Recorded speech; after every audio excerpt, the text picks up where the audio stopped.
Hey guys, ఎలా ఉన్నారు?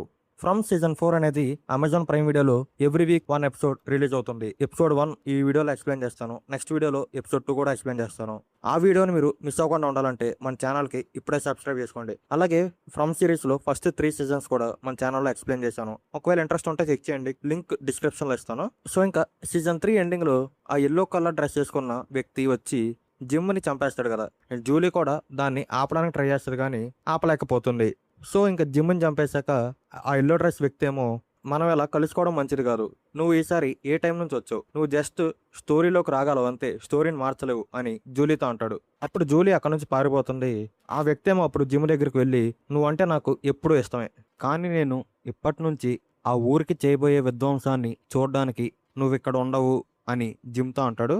And అప్పుడు మనకి ఒక వ్యక్తి కారులో వస్తూ ఉంటే రోడ్డు మధ్యలో చెట్టు ఉంటుంది. ఆ వ్యక్తి ఆ చెట్టు ఏంటో అని కిందకి దిగి చూసి మళ్ళీ కారు ఎక్కేస్తాడు. అండ్ ఇంక మరోపక్క ఫాతిమాకేమో ఆ డెలివరీ అయ్యాక బాయిడ్ ఆ కింద టన్నెల్లోకి వెళ్తాడు కదా. కెన్నీ కూడా బాయిడ్ వెనకాల ఆ టన్నెల్లోకి వెళ్తాడు. బాయిడ్ ఏమో మనం ఇక్కడ నుంచి వెళ్ళిపోవాలి అని కెన్నీతో అంటూ ఉంటాడు. అప్పుడు మన బంక్ సీను కెన్నీకి కనిపిస్తాడు. కెన్నీ చాలా షాక్ అవుతాడు. వాళ్ళిద్దరూ అక్కడ నుంచి ఫాస్ట్గా వెళ్ళిపోతారు బయటికి. ఎల్లిస్ ఏమో ఫాతిమాని తీసుకుని కాలనీ హౌస్కి బయలుదేరతాడు. ఇంకా కాలనీ హౌస్లో ఉన్న డోనా ఏమో క్రిస్టిన్ తీసుకుని ఎల్జిన్ దగ్గరికి తీసుకెళ్తుంది. క్రిస్టి ఏమో ఎల్జిన్కి కుట్లు వేస్తుంది కంటి మీద. ఆ ఎల్లో కలర్ డ్రెస్ వ్యక్తి ఏమో భూమి లోపల పాతిపెట్టిన ఒక సూట్ కేసుని బయటకు తీసి తన బట్టలు తీసేసి అందులో ఉన్న బట్టల్ని వేసుకుంటూ ఉంటాడు. ఇంకా బాయిడ్ అండ్ కెన్నీ ఏమో మళ్ళీ పోలీస్ స్టేషన్కి వస్తారు. బాయిడ్ ఏమో తన దగ్గర అసలు ఎన్ని బుల్లెట్లు ఉన్నాయి అని లెక్క పెడుతూ ఉంటాడు. అండ్ అలాగే తనకి ఈ టౌన్లో మొత్తం ఎంతమంది జనాభా ఉన్నారు నాకు ఇప్పుడే లెక్క తెలియాలి అని కెన్నీని అడుగుతాడు. కెన్నీ ఏమో టిల్లీని హత్య చేసినప్పుడు నేను ఆల్రెడీ లెక్క పెట్టాను, మొత్తం 47 మంది ఉన్నారు అని చెప్తాడు. అండ్ మరోపక్క తబిత ఏమో అడవి నుంచి డైనర్ దగ్గరికి వస్తుంది. అక్కడ వాళ్ళ పిల్లల్ని కలుస్తుంది. జిమ్ ఎక్కడ ఉన్నాడు అని ఇతను అడిగితే ఇతనేమో నాన్న ఇంకా తిరిగి రాలేదు అని తబితతో చెప్తాడు. అప్పుడు ఒక కార్ అనేది ఆ టౌన్ లోపలికి వస్తుంది. చాలా ఫాస్ట్గా వెళ్ళిపోతుంది కారు. ఆ కారు వెళ్ళి పోలీస్ స్టేషన్కి గుద్దుకుంటుంది. పోలీస్ స్టేషన్ డ్యామేజ్ అయ్యింది. ఆ కారులో మొత్తం ఇద్దరు ఉంటారు, ఒక అబ్బాయి అండ్ ఒక అమ్మాయి. వాళ్ళిద్దరూ ఫాదర్ అండ్ డాటర్ అని వాళ్ళకి అర్థమవుతుంది. డాటర్ పేరు వచ్చేసి సోఫియా అని వాళ్ళకి తెలుస్తుంది. సోఫియాని జాగ్రత్తగా ఆ కారు నుంచి ఎలాంటి ఇంజూరీ లేకుండా బయటికి తీసుకొస్తారు. కానీ వాళ్ళ నాన్నకు మాత్రం చాలా పెద్ద గాయాలే జరుగుతాయి. అతన్ని క్లినిక్ దగ్గరికి తీసుకువెళ్తారు ట్రీట్మెంట్ కోసం. కెన్నీ ఏమో, నేను సోఫియా అండ్ వాళ్ళ నాన్నతో పాటు ఇవాళ రాత్రి క్లినిక్లోనే ఉంటా, నువ్వు వెళ్ళి ఫాతిమా అండ్ ఎల్లిస్తో కలిసి ఉండు అని బయటతో అంటాడు.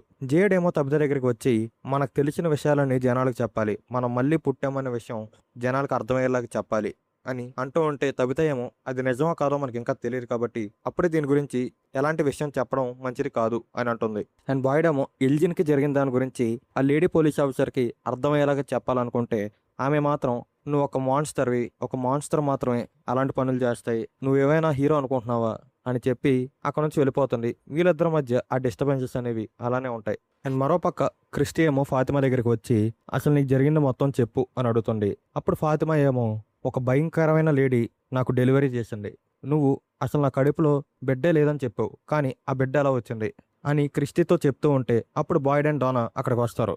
బాయిడ్ ఏమో, నేను చెప్పేది మీరంతా జాగ్రత్తగా వినాలి అని తాను ఫాతిమాకి పుట్టిన బిడ్డకి జరిగిన విషయం మొత్తాన్ని చెప్తాడు. అంటే ఆ బిడ్డని కింద టన్నెల్లోకి తీసుకెళ్ళడం, వెంటనే పెరిగిపోవడం, అండ్ అతను మన బంక్ సీన్ అవ్వడం, ఇదంతా. నేను ఒక మాన్స్టర్కి జన్మనిచ్చానా అని ఫాతిమా చాలా బాధపడుతూ ఉంటుంది. అండ్ ఆ తర్వాత ఫాతిమా ఏం చెప్తుందంటే, నాకు ఒక గ్లిమ్స్ కనిపించింది. ఆ గ్లిమ్స్లో ఏముందంటే, ఆ మాన్స్టర్స్ అనేవి దేనితోనో ఒక బేరాన్ని కుదుర్చుకున్నాయి. ఆ బేరం వల్ల ఆ మాన్స్టర్స్ అనేవి జీవితాంతం బతికే ఉంటాయి, కానీ అవి దేన్ని బేరంగా పెట్టాయి అనేది నాకు తెలియలేదు అని ఫాతిమా అంటుంది.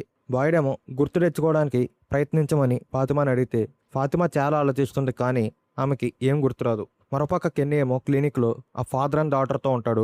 సోఫియా ఏమో, నేను మా అమ్మకు ఫోన్ చేయాలి, ఒకసారి ఫోన్ ఇవ్వండి అని అడిగితే అప్పుడు కెన్నీ ఏమో ఆ ప్లేస్ గురించి మొత్తాన్ని చాలా డీటెయిల్డ్గా, ఆ టాలిస్మాన్ గురించి, ఆ మాన్స్టర్స్ గురించి, దీని గురించి మొత్తం సోఫియాతో చెప్తాడు. అండ్ జూలీ ఏమో తబితతో, నాన్న ఇంకా ఎందుకు తిరిగి రాలేదు, చీకటి పడిపోయింది కదా, కంగారు పడుతూ అడుగుతూ ఉంటుంది. తబిత ఏమో, మీరేం కంగారు పడకండి అని జూలీ అండ్ ఇతనితో చెప్తుంది. అండ్ మీకు ఇక్కడ ఒక డౌట్ రావచ్చు, జిమ్ చనిపోయినప్పుడు జూలీ అక్కడ ఉంది కదా, మరి ఇక్కడ ఏమీ తెలియనట్టు ఎందుకుంది అని. జిమ్ చనిపోయినప్పుడు అక్కడ ఉన్న జూలీ ఫ్యూచర్ నుంచి వచ్చింది స్టోరీ వాకింగ్ చేసుకుంటూ, కానీ ఇప్పుడు ఈ జూలీ ప్రజెంట్ టైంలో ఉంది. అండ్ మరోపక్క బాయిడ్ ఏమో, మనకి ఉన్న ఒకే ఒక విజయం బంక్ సీన్ని చంపడం, ఇప్పుడు అతను మళ్ళీ బతికి వచ్చాడు, సో ఇంకా నాకు ఏం చేయాలో అర్థం కావట్లేదు అని బాయిడ్ చాలా ఎమోషనల్గా మాట్లాడతాడు, మెంటల్గా బ్రేక్ డౌన్ అవుతాడు. మరోపక్క తబిత వాళ్ళ ఇంట్లో ఏమో కబోర్డ్స్ అనేవి ఆటోమేటిక్గా ఓపెన్ అయ్యి క్లోజ్ అయిపోతూ ఉంటాయి. ఏం జరుగుతుందో అనేది వాళ్ళకి అసలు ఏం అర్థం కాదు. అండ్ ఇప్పుడు క్లినిక్లో ఏమో కెన్ని పడుకొని ఉంటాడు. సోఫియా ఏమో వాళ్ళ నాన్న దగ్గరికి వెళ్ళి అతన్ని స్పృహలోకి తీసుకొచ్చి, నీకు ఇదంతా కన్ఫ్యూజింగ్గానే ఉండొచ్చు, కానీ ఈ కథలో నువ్వు చాలా ప్రత్యేకమైన పాత్రని పోషించావు. నేను నా ఒరిజినల్ రూపంలో ఇక్కడికి రావడం కుదరదు, అందుకే నేను ఈ అమ్మాయి రూపంలో మారాను. నిన్ను లిఫ్ట్ అడిగాను, నువ్వు నన్ను ఎక్కించుకున్నావు, ఆ కార్ పోలీస్ స్టేషన్ని గుద్దుకునేలాగా చేశాను. ఇదంతా అతనితో చెప్తుంది. ఈ అమ్మాయి ఆ మ్యాన్ ఇన్ ఎల్లో, ఆ ఎల్లో కలర్ డ్రెస్ వేసుకున్న వ్యక్తి అని తెలిసిన వెంటనే మీరు కూడా షాక్ అయ్యారు కదా. సో ఇక్కడతో ఈ ఎపిసోడ్ అనేది ఎండ్ అవుతుంది. ఫ్రమ్ సీజన్ 4 ఎపిసోడ్ 2 ఎక్స్ప్లెనేషన్తో కూడా మీ ముందుకు వస్తాను. ఆ వీడియోని మీరు మిస్ అవ్వకుండా ఉండాలంటే మన యూట్యూబ్ ఛానల్కి వెంటనే సబ్స్క్రైబ్ చేసుకోండి. అలాగే వీడియో ఎలా అనిపించిందో కూడా కింద కామెంట్ చేయండి.